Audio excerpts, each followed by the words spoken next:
SSC AI पाठशाला में आप सभी का बहुत बहुत स्वागत है। हमारा मकसद एक ही है, स्मार्ट तरीके से पढ़ना, तेजी से सीखना और कामयाबी हासिल करना। तो चलिए आज गोता लगाते हैं उत्तर प्रदेश की झीलों की दुनिया में। अरे ये एक ऐसा टॉपिक है जो स्टेट लेवल एग्जाम्स में बार बार पूछा जाता है। और चिंता मत कीजिए, हम इसे रटने वाले नहीं हैं, बल्कि कुछ मजेदार मेमोरी ट्रिक्स के साथ समझेंगे। ठीक है, तो आज के इस सफर का हमारा रोड मैप कुछ ऐसा है। सबसे पहले देखेंगे कि झीलें कितने तरह की होती हैं, फिर जानेंगे यूपी की सुपरस्टार झीलों के बारे में। उसके बाद हम प्रकृति और इतिहास में उनकी भूमिका को समझेंगे, और आखिर में सबसे जरूरी, एग्जाम के चक्रव्यूह को कैसे तोड़ना है वो सीखेंगे। तो चलिए शुरू करते हैं हमारे पहले पड़ाव से, झीलों के 4 रूप। आखिर ये झीलें बनती कैसे हैं, ये समझना बहुत जरूरी है, क्योंकि यहीं से हमारी पूरी कहानी की नींव रखी जाएगी। देखिए, मोटे तौर पर उत्तर प्रदेश में हमें 4 तरह की झीलें देखने को मिलती हैं। एक तो हो गई प्राकृतिक, जो खुद ब खुद बनती हैं। दूसरी हैं गोखुर झीलें, ये तब बनती हैं जब कोई नदी अपना रास्ता बदल लेती है।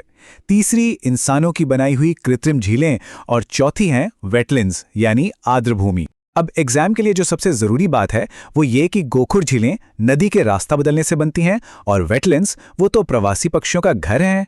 अब बारी है उन झीलों की जो अपने आप में रिकॉर्ड होल्डर हैं। जी हां, अब हम बात करेंगे यूपी के सुपरलेटिव लेक्स की, वो झीलें जो सबसे बड़ी हैं, सबसे खास हैं। अच्छा, एक सवाल है, क्या आप जानते हैं कि भारत की सबसे बड़ी इंसानों द्वारा बनाई गई कृत्रिम झील कौन सी है?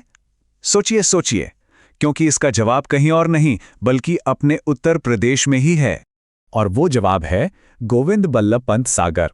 ये सोनभद्र के पिपरी में है और रिहंद डैम का जलाशय है। ये पॉइंट एकदम दिमाग में बिठा लीजिए, क्योंकि ये भारत की सबसे बड़ी आर्टिफिशियल लेक है। ये सवाल एग्जाम्स में सीधा सीधा पूछ लिया जाता है।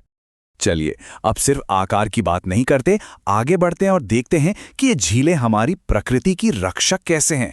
ये हमारे इकोसिस्टम, हमारी बायोडाइवर्सिटी के लिए कितनी ज्यादा जरूरी हैं। अब यहाँ कुछ नाम याद रखने में थोड़ी मुश्किल हो सकती है ना? तो इसके लिए हमारे पास हैं कुछ मजेदार मेमोरी ट्रिक्स।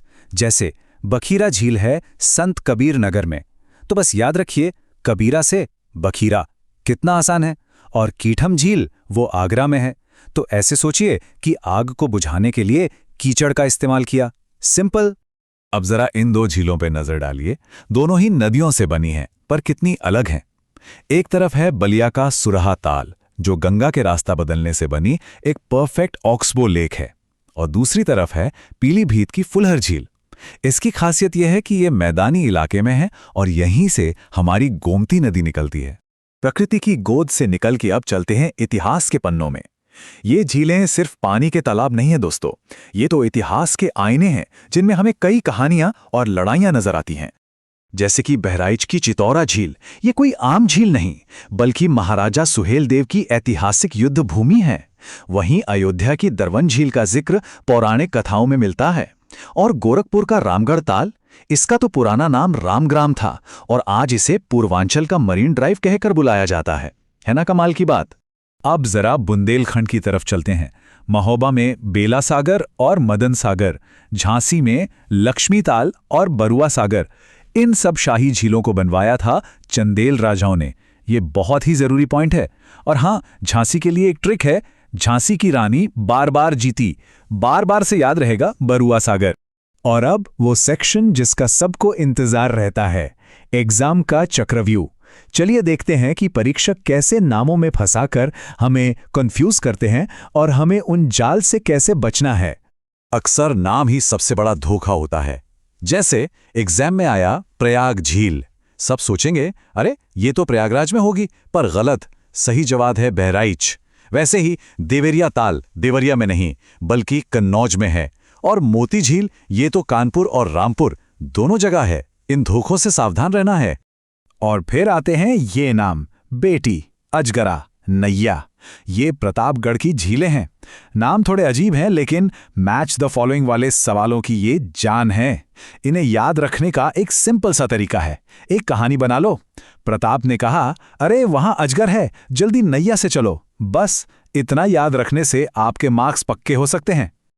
अब ये नंबर, इसे बिल्कुल मत भूलिएगा। उत्तर प्रदेश में कुल 10, जी हाँ, पूरे 10 रामसर साइट्स हैं जिन्हें अंतर्राष्ट्रीय मान्यता मिली हुई है। ये एक सिंगल सीधा साधा लेकिन बहुत ही जरूरी सवाल है। और ये रही वो पूरी लिस्ट, नवाबगंज से लेकर हैदरपुर वेटलैंड तक। ये सभी हमारे पर्यावरण के लिए बहुत ज्यादा कीमती हैं। और एक करंट अफेयर का सवाल भी यहीं से बनता है। सबसे नई साइट कौन सी है?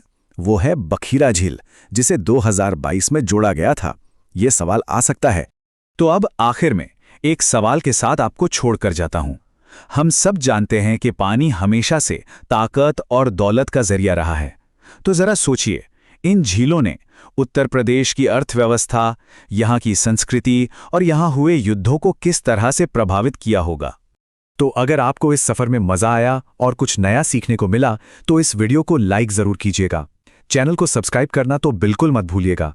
और हाँ, कमेंट्स में जरूर बताइए कि ये जानकारी कैसी लगी